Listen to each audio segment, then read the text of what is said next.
ನಮಸ್ಕಾರ ವೀಕ್ಷಕರೇ, ನಾನು ನಿಮ್ಮ ಸಾಕ್ರೆಟಿಸ್ ಮುದ್ರಣ ಮತ್ತು ಯೂಟ್ಯೂಬ್ ಚಾನಲ್ ಸಂಪಾದಕ ಎನ್ ಪರಶುರಾಮ್.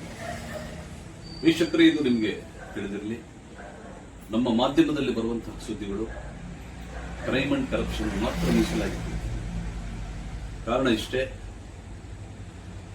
ಸರ್ಕಾರದ ನಡುವೆ ಸರ್ಕಾರದ ಇಲಾಖೆಗಳಲ್ಲಿ ನಡೆಯುತ್ತಿರತಕ್ಕಂತಹ ಭ್ರಷ್ಟಾಚಾರ ಮತ್ತು ಅಪರಾಧಗಳ ಬಗ್ಗೆ ಸಾರ್ವಜನಿಕರ ಮುಂದೆ ವಿಷಯವನ್ನು ತಂದಿಟ್ಟು ಸಮಾಜದ ನಡುವೆ ಒಂದು ಒಳ್ಳೆಯ ವಾತಾವರಣವನ್ನು ಸೃಷ್ಟಿ ಮಾಡಬೇಕು ಎಂಬುದೇ ಮಾಧ್ಯಮದ ಪ್ರಮುಖ ಕರ್ತವ್ಯ. ಅಂತಹ ನಿಟ್ಟಿನಲ್ಲಿ ನಾನೀಗ ನಿಮಗೆ ಸಾಕ್ರೆಟಿಸ್ ಮಾಧ್ಯಮದ ಮೂಲಕ ನಗರ ಪಾಲಿಕೆಯಲ್ಲಿ ಸಿಜಿ ಗ್ರೌಂಡ್ ನೌಕರ ಅಂದರೆ ಅನುಕಂಪದ ಉದ್ಯೋಗವನ್ನು ಪಡೆದಂತಹ ನೌಕರರು ಮಾಡಿರುವಂತಹ ಲೂಟಿ, ಸರ್ಕಾರಿ ಕಚೇರಿ ಮತ್ತು ಅಧಿಕಾರಿಗಳ ಹೆಸರಲ್ಲಿ ಲೂಟಿ ಮಾಡ್ತಾ ಇರುವಂಥದ್ದನ್ನ ನಿಮಗೆ ಹೇಳ್ತೀನಿ. ಸುದ್ದಿಗಳನ್ನ ಕೊಡುವಂತಹ ಮತ್ತು ಅದನ್ನು ಪಡೆಯುವಂತಹ ಪವಿತ್ರ ಸ್ವಾತಂತ್ರ್ಯ ಪ್ರತಿಯೊಬ್ಬರಿಗೂ ಇದೆ. ಅಂದರೆ ಮೈಸೂರಿನ ನಗರ ಪಾಲಿಕೆ ಕಾರ್ಪೊರೇಷನ್ನಲ್ಲಿ ಆಶ್ರಯ ಶಾಖೆ ಅಂತ ಇದೆ. ಆ ಆಶ್ರಯ ಸೆಕ್ಷನ್ನಲ್ಲಿ ಬಡವರಿಗೆ, ವಸತಿ ಹೀನರಿಗೆ ಮನೆಗಳನ್ನು ಕೊಡುತ್ತಾರೆ.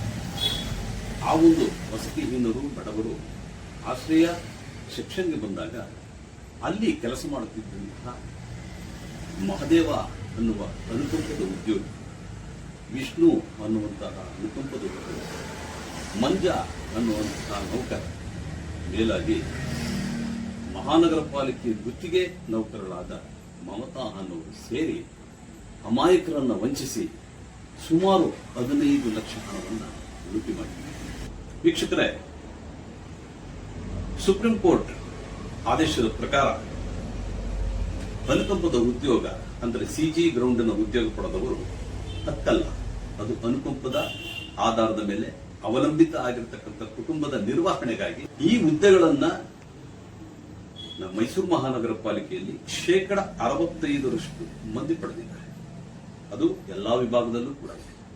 ಆ ನಿಟ್ಟಿನಲ್ಲಿ ಮೈಸೂರು ಮಹಾನಗರ ಪಾಲಿಕೆಯಲ್ಲಿ ಪ್ರತಿ ಬಾರಿ ಸಿಜಿ ಗ್ರೌಂಡ್ ನೌಕರರನ್ನ ಕೆಲವೊಂದು ಅಧಿಕಾರಿಗಳು ಕೂಡ ಬಳಸ್ಕೊತಾ ಇದ್ದಾರೆ. ಕಾರಣ ಏನಂತ ಹೇಳಿದ್ರೆ, ಅವರಿಗೆ ಕಾನೂನಿನ ಅರಿವು ಕಡಿಮೆ, ಭ್ರಷ್ಟಾಚಾರದಲ್ಲಿ ಬೇಗ ತೊಡಗಿಕೊಳ್ತಾರೆ, ಮುಳುಗ್ತಾರೆ, ಹಿರಿಯ ಅಧಿಕಾರಿಗಳಿಗೆ ಹಣಗಳನ್ನು ಕೂಡ ಮಾಡಿಕೊಡ್ತಾರೆ ಅನ್ನೋ ಒಂದು ಸಂದೇಶ ಕೂಡ ಇದೆ. ಈ ಬಗ್ಗೆ ಮೇಲ್ಪಟ್ಟ ಅಧಿಕಾರಿ ಅಂದರೆ KS, IAS ಅಧಿಕಾರಿಗಳು ಇದನ್ನ ತಡೆಗಟ್ಟಬೇಕಾಗುತ್ತೆ. ಆ ನಿಟ್ಟಿನಲ್ಲಿ ಬಂದಂತಹ ಅಧಿಕಾರಿಗಳು ಯಾರೂ ಕೂಡ ಇಂತಹ ಕ್ರಮವನ್ನ ಕೈಗೊಳ್ತಾ ಇಲ್ಲ. ವೀಕ್ಷಕರೇ ನೋಡಿ, ಮೈಸೂರು ಮಹಾನಗರ ಪಾಲಿಕೆ ಕಚೇರಿಗಳನ್ನ ಡಿ ಗ್ರೂಪ್ ನೌಕರರು ತಾವೇ ಅಧಿಕಾರಿಗಳು ಎಂಬಂತೆ ಯಾವ ರೀತಿ ಬಳಸಿಕೊಂಡಿದ್ದಾರೆ ಅಧಿಕಾರಿಗಳು ಇಲ್ದಿದ್ದ ಟೈಮಲ್ಲಿ ಅನ್ನೋದನ್ನ ನಾನು ಹೇಳುತ್ತಾ ಇದ್ದೇನೆ. ನೋಡಿ, ರಾಜೀವ್ ನಗರ ಮತ್ತೆ ಗೊರೂರು ಈ ಕಡೆ ಇರತಕ್ಕಂಥ ಆಶ್ರಯ ಮನೆಗಳನ್ನ ನಿಮಗೆ ನೀಡ್ತೀವಿ ಅಂತ ಹೇಳಿ ಸುಮಾರು 15 ಲಕ್ಷಗಳನ್ನ ಕಿತ್ತಿದ್ದಾರೆ ಡಿ ಗ್ರೂಪ್ ನೌಕರ ಮತ್ತೆ ಗುತ್ತಿಗೆ ನೌಕರ ಅಂದ್ರೆ ಆಶ್ರಯ. ವೀಕ್ಷಕರೇ, ಈ ಹಣ ಮತ್ತೆ ಮನೆಯನ್ನ ಕೊಡ್ತೀನಿ ಅಂತ ತಗೊಂಡಂತಹ ಡಿ ಗ್ರೂಪ್ ನೌಕರ ಮಹದೇವ ಮತ್ತೆ ಆತನ ಒಂದು ಗುಂಪು ಮನೆಯನ್ನು ಕೊಡಲಿಲ್ಲ. ಅದರ ನಂಬಿಸಿದ್ದು ಮಾತ್ರ ಯಾವ ರೀತಿ ಅನ್ನೋದು ಹೇಳದಿದ್ರೆ ಅದು ಒಂದು ರೋಚಕ ಘಟನೆ.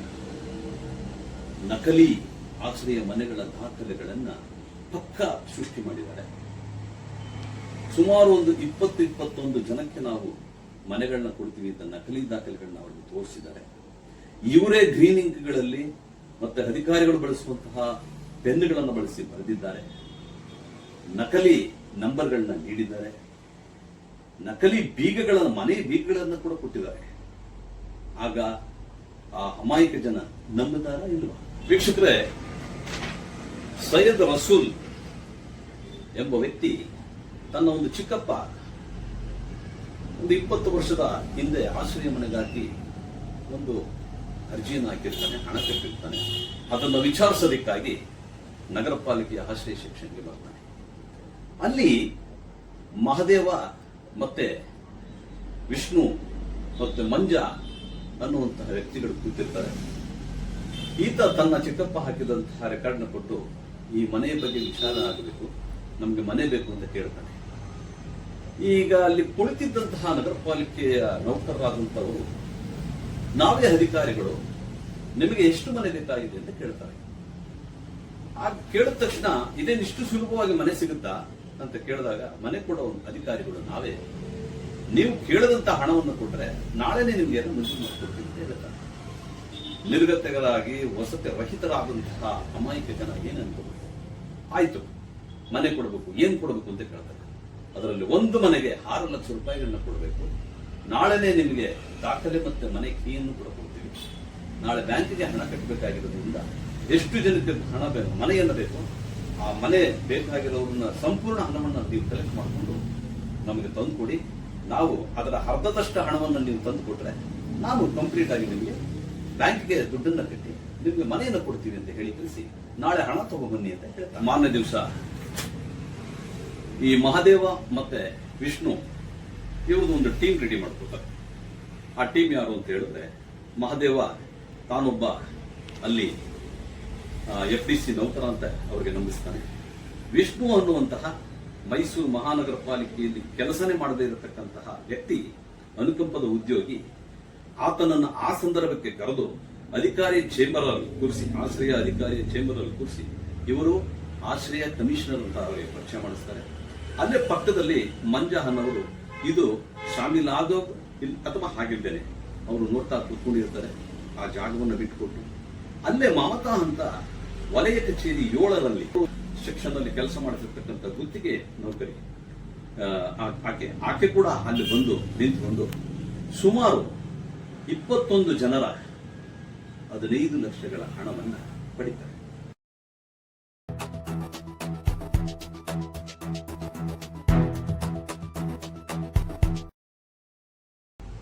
ಆ ಅಮಾಯಕ ಯಾರು ಸೈಯದ್ ರಸೂಲ್ ಅಂಡ್ ಅದರ್ಸ್ ಎಲ್ಲ ಬರ್ತಾರೆ ಹಣ ತಗೊಂಡು. ಯಾರ ಕೈಲಿ ಕೊಡಬೇಕು ಅಂದಾಗ ಇವ್ರದ್ದು ಒಂದು ನಾಟಕ ಕಂಪನಿಯನ್ನ, ಕಚೇರಿಯನ್ನೇ ಒಂದು ನಾಟಕ ಕಂಪನಿ ಮಾಡ್ಕೊಂಡಿರ್ತಾರೆ, ಆಶ್ರಯ ಒಂದು ಭಾಗವನ್ನ. ಅಲ್ಲಿ ವಿಷ್ಣು ಅನ್ನುವಂಥ ವ್ಯಕ್ತಿ ಏನು ರೆಬನ್ ಗ್ಲಾಸ್ ಮತ್ತೆ ಜೋಬ್ನಲ್ಲಿ ಒಂದು ತರೆಯುವ ಅಧಿಕಾರಿಗಳು ಇರತಕ್ಕಂತಹ ನೀಲಿ ಈ ಬೇರೆ ಬೇರೆ ಕೆಂಪು ಕಲರ್ ಪೆನ್ಗಳನ್ನ ಇಟ್ಕೊಂಡು ಅಧಿಕಾರಿಯಾಗಿ ಗೊತ್ತಿರ್ತಾರೆ. ಇವರು ಹೋದಾಗ ಅವರು ಎಲ್ಲ ಇಂಟ್ರೊಡ್ಯೂಸ್ ಮಾಡಿಸ್ತಾರೆ.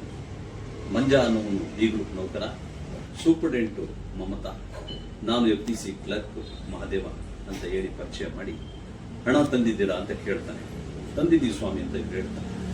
ಆಗ ವಿಷ್ಣು ಅನ್ನುವಂಥ ಅಧಿಕಾರಿ ದಾಖಲೆಗಳೆಲ್ಲ ಸರಿಯಾಗಿ ಪರಿಶೀಲನೆ ಮಾಡಿದರೇನ್ರಿ ಅಂತ ಕೇಳ್ತಾರಂತೆ. ಆ ಪರಿಶೀಲನೆ ಮಾಡಿದ್ದೀವಿ ಸ್ವಾಮಿ ಅಂತ ಮಮತಾ ಮತ್ತೆ ಈ ಮಹಾದೇವ ಹೇಳ್ತಾರೆ. ಹಾಗಿದ್ರೆ ಅವರ ಹತ್ರ ಹಣ ಪಡೆದು ಅವರ ದಾಖಲೆಗಳನ್ನು ಅವರು ಕೊಟ್ಟು ಮನೆಗೆ ಆಯ್ತು ಅಂತ ಅದೇ ರೀತಿಯಲ್ಲಿ ಅವರ ಹತ್ರ ದಾಖಲೆಗಳನ್ನ, ನಕಲಿ ದಾಖಲೆಗಳನ್ನ ನೀಡ್ತಾರೆ. ಅದರ ಮೇಲೆ ಗ್ರೀನ್ ಏನು ಅಧಿಕಾರಿಗಳು ಗೆಜೆಟೆಡ್ ಆಫೀಸರ್ಗಳು ಏನು ಬಳಸ್ತಾರೆ ಆ ಪೆನ್ನನ್ನು ಬಳಸಿ ಫೇಕ್ ನಂಬರ್ ಅಂದ್ರೆ ಸುಳ್ಳು ನಂಬರ್ಗಳನ್ನು ಆಶ್ರಯ ಮನೆಗಳಿಗೆ ಬರೆದು ಅದರ ಮೇಲೆ ಸ್ಟೇಟ್ ಏನು ದಾಖಲೆಗಳಿದೆ ಆಶ್ರಯ ಸೆಕ್ಷನ್ ಅದೇ ರೀತಿ ಮಾಡಿ ಕೊಡ್ತಾರೆ. ನನ್ನ ಹೆಸರು ಸೈಯದ್ ರಸೂಲ್, ನನಗೆ 60 ವರ್ಷ. ನಾನು KSRTC ಎಂಪ್ಲಾಯ್. ನಾನು ಏನೋ ಒಂದು ಸಮಸ್ಯೆ ಇದ್ದ ನಾನು ಬಂದಿದ್ದೆ. ನೋಡಿ 10,100 ರೂಪಾಯಿ ನಮ್ಮ ಚಿಕ್ಕಪ್ಪ ಕಟ್ಟವ್ರೆ 2001ರಲ್ಲಿ. ಆಗಾಗ ವಿಚಾರಿಸಿ ಹೋಗ್ತಾ ಇರ್ತೀವಿ, ಆಶ್ರಯ ಮನೆ ಕೊಡ್ತೀವಿ ಅಂತ. 24 ಇರಬೇಕು. ನಾನಲ್ಲ, ನಮ್ಮ ಚಿಕ್ಕಪ್ಪ ಅವ್ರು ತೀರೋದ್ರು, ನಮ್ಮ ಫಾದರ್ ತಮ್ಮ ಅವ್ರು ತೀರೋದ್ರು. ಇದು ಈ ವಿಷಯ ಅಲ್ಲಿ ಕಾರ್ಪೊರೇಷನಲ್ಲಿ ದುಡ್ಡು ತಗೋಬೇಡಿ ಕೊಡ್ತೀವಿ ಅಂತ ಆಗಲೇ ಹೇಳಿದ್ರು ನಮಗೆ. ಸರ್ಕಾರಲ್ಲಿ ಕಟ್ಟಿದ್ರೆ ಯಾವತ್ತೂ ಮೋಸ ಆಗಲ್ಲ, ಇವತ್ತಿನಲ್ಲ ಸಿಕ್ಕತ್ತೆ ಅಂತ ಆ ಉದ್ದೇಶದಿಂದ ನಾವು ತಗೊಂಡಿಲ್ಲ ದುಡ್ಡು. ನಾನು ಅಲ್ಲಿ ಆಗಾಗ ವಿಚಾರಿಸಿಗೆ ಹೋದಾಗ ಮಹಾದೇವ್ ಅಂತ ಒಬ್ಬ ವ್ಯಕ್ತಿ ಏನಾಗಿದ್ದಾರೆ ಮಹಾದೇವ ಡಿ ಗ್ರೂಪ್ ಕ್ಯಾಟಗರಿ, ನನಗೆ ಗೊತ್ತಿರಲಿಲ್ಲ. ಎಲ್ಲಿ ಕೆಲಸ? ಕಾರ್ಪೊರೇಷನ್, ಮೈಸೂರು ಸಿಟಿ ಕಾರ್ಪೊರೇಷನ್ ಅಲ್ಲೇ ಡಿ ಗ್ರೂಪ್ ನೌಕರ. ಡಿ ಗ್ರೂಪ್ ನೌಕರ ಅಂತ ಈಗ ಗೊತ್ತಾಗಿದ್ದು. ಆಗ ನನಗೆ ಸೂಪರ್ಡೆಂಟ್ ಅಂತ ಹೇಳ್ದ. ಯಾರು? ಮಾದೇವ್ ಅಂತ ಎಂಬ. ನನಗೆ ಗೊತ್ತಿರಲಿಲ್ಲ ಅಂತ. ಸೂಪರ್ಡೆಂಟ್ ಮಾದೇವ್ ಅಂತ ಹೇಳಿದ್ನ ಅವನೇ. ನನಗೆ ಈಗ ವಿಷಯ ಈಗ ಗೊತ್ತಾಗಿದ್ದು 6 ಮಂತ್ ಆದ್ಮೇಲೆ. ನೋಡಿ, ನನಗೆ ದುಡ್ಡು ತಗೊಂಡು ಮಹಾನಗರ ಪಾಲಿಕೆಯಿಂದ ತಿಳುವಳಿಕೆ ಪತ್ರ ಕೊಟ್ಟವನೆ. ಏನು ತಿಳುವಳಿಕೆ ಪತ್ರ ಇದು? ಕಾರ್ಪೊರೇಷನ್ ಆಶ್ರಯ ಮನೆದು. ನೆಕ್ಸ್ಟ್ ಇದು ಫೇಕ್ ಸೀಲ್ ಅಂತೆ.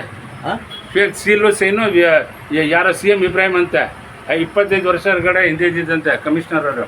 ಈ ಸೀಲು ಮೋಸ, ಆಮೇಲೆ ಸ್ವಾಧೀನ ಪತ್ರ, ಈ ಸೀಲು ಸೈನು ಸುಳ್ಳಂತೆ.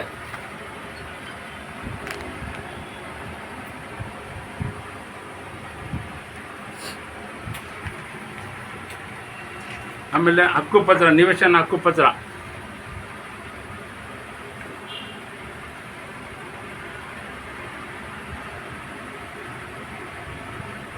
ಇದೆಲ್ಲ ಯಾಕೆ ಕೊಟ್ಟಿದ್ದು ನಿಮಗೆ? ನಮಗೆ ಮಾಧವ್ ನೋಡಿ. ಆಮೇಲೆ ಹಿಂಬಾರ ಎಲ್ಲ ಕ್ಲಿಯರ್ ಆಗಿದೆ ಅಂತ ರಿಜಿಸ್ಟರ್ ಅಪಾಯಿಂಟ್ಮೆಂಟು ಬರ್ದಾರ ನೋಡಿ.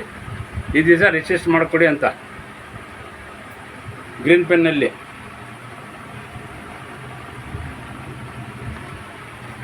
ಕೊಟ್ಟಿರೋದು ನಮಗೆ 25/10/2024 ಈ ಪೇಪರ್.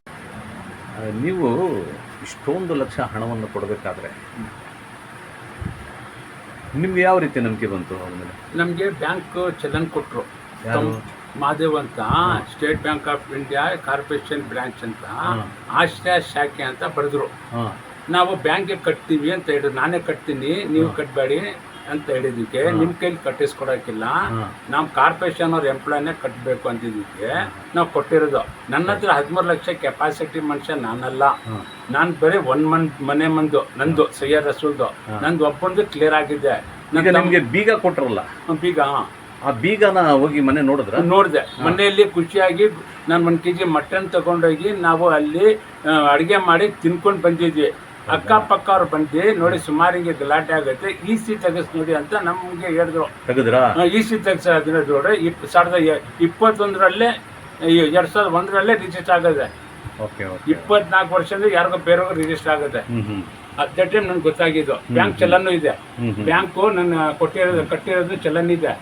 ನಾನ್ ಕಟ್ಟಿಸ್ಕೊಳಂಗಿಲ್ಲ, ಅವನು ಈಗ ಬ್ಯಾಂಕ್ ಚಲನ್ನು ಹಿಂಗ್ ಕಟ್ಬೇಕು ಅಂತ ಹೇಳಿ ತೋರಿಸಿ ನನಗೆ ಮೋಸ ಮಾಡಿರೋದು.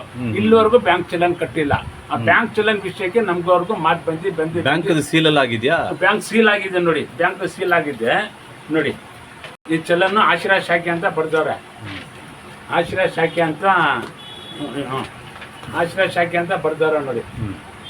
ಬ್ಯಾಂಕ್ಗೆ ಕಟ್ಬೇಕಂತ ನಮ್ಗೆ ಮೋಸ ಮಾಡಿರೋದು. ಕಾರ್ಪೊರೇಷನ್ಗೆ ಸರ್ಕಾರಕ್ಕೆ ಕಟ್ಟಿದ್ರೆ ಮೋಸ ಆಗಲ್ಲ ಅಂತ ನಾವು ಕೊಟ್ಟಿರೋದು. ಅಲ್ಲಿ ಕೂಣಿಸಿ ಕೊಡ್ತೀನಿ ಅಂತ ಇಲ್ಲಿವರೆಗೂ ಬ್ಯಾಂಕ್ ಚಲನ್ ಕೊಟ್ಟಿಲ್ಲ ನಮ್ಗೆ. ನಾನು ಒಬ್ಬಂದಲ್ಲ, ನನ್ನ ಬೀಗ್ರದು ನನ್ನ ಎಷ್ಟು ಜನ ಇದ್ದಾರೆ ಈಗ ಇದರಲ್ಲಿ? 23 ಜನ ಇದ್ದಾರೆ. ಈಗ ಏನಂತಾನೆ ಅವನು ಮಾದೇವು, ನಿನ್ ಒಬ್ಬನ್ ತಗೋಬಿಡು, ನಿನ್ ಫ್ಯಾಮಿಲಿ ಇದ್ದು ಬೇರೆಯವ್ರದ್ದು ನಾನು ಅವ್ರಿಗೆ ಕೊಟ್ಕೋತೀನಿ, ಮನೆ ಕಟ್ಟಿಸ್ಕೊತೀನಿ, ಮನೆ ಕೊಟ್ಕೋತೀನಿ ಅಂತ ಅವ್ರವರು ಇದಾಗವಳೆ. ಆಯ್ತು. ಅಲ್ಲ, ನಾನು ಕೇಳ್ತಾ ಇರೋದು, ನೀವು ಕೇಳಕ್ ಹೋದಾಗ ಏನು ಬರೀ ಜಾತಿ ಬಗ್ಗೆ ಬೋಧೆ ಅಂತ ಸುಳ್ಳು ಹೇಳ್ತಾನೆ. ಜಾತಿಗೂ ಏನು ನಮ್ಮ ಜಾತಿಗೆ ಬೋಧೆ ಅಂತ. ಯಾವ ಜಾತಿ ನನಗೆ ಗೊತ್ತಿಲ್ಲ. ನನಗೆ ಎಲ್ಲ ಇಂಡಿಯನ್ಸ್, ಎಲ್ಲ ನಮ್ ಬ್ಲಡ್ ಕೂದಲು ಎಲ್ಲ ಬ್ಲಡ್ ಬರೋದು. ಯಾರಿಗೂ ಬ್ಲೂ ಬ್ಲ್ಯಾಕ್ ಬ್ಲೂ ರೆಡ್ ಬರಲ್ಲ, ಎಲ್ಲರಿಗೂ ರೆಡ್ ಬರೋದು. ಹಾಗೆ ಹೇಳ್ತೇನೆ. ಜಾತಿಗೆ ಬೋಧ ಅಂತ ಕೇಸ್ ಹಾಕ್ಬಿಡ್ತೀವಿ ಅಂತ ಎದುರಿಸ್ತೇನೆ.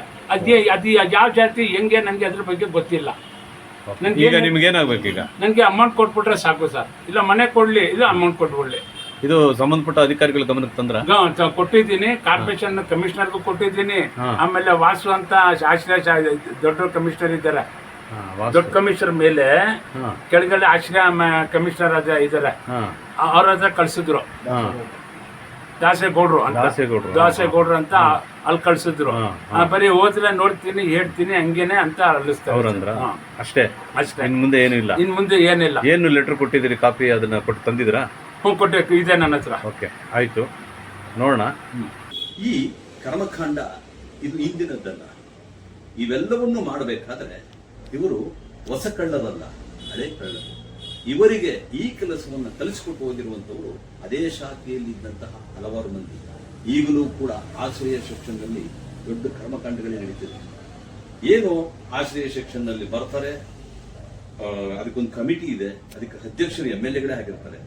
ಇವರುಗಳು ತಮಗ್ ಬೇಕಾದಂತವ್ರನ್ನ ಯಾವ್ಯಾವ ರೀತಿ ಬಳಸ್ಕೋಬೇಕು ಅನ್ನೋ ವಿಷಯ ಬಂದಾಗ ಇನ್ನು ಅಲ್ಲಿರುವ ನೌಕರರು ಯಾವ ರೀತಿ ಬಳಕೆ ಆಗ್ತಾರೆ, ಅಧಿಕಾರಿಗಳು ಕೂಡ ಇದರ ಬಗ್ಗೆ ಯಾವುದು ಕೂಡ ಗಮನ ಹರಿಸಬೇಕು. ಇಂತಹ ಕೆಲವು ಹಲವಾರು ವಿಷಯಗಳು ಮಹಾನಗರ ಪಾಲಿಕೆಯಲ್ಲಿ ನಡೀತಾ ಇದೆ. ಮತ್ತೆ ನಿಮಗೆ ಬಂದು ಇನ್ನಷ್ಟು ವಿಷಯಗಳನ್ನ ಕೊಡ್ತೀನಿ.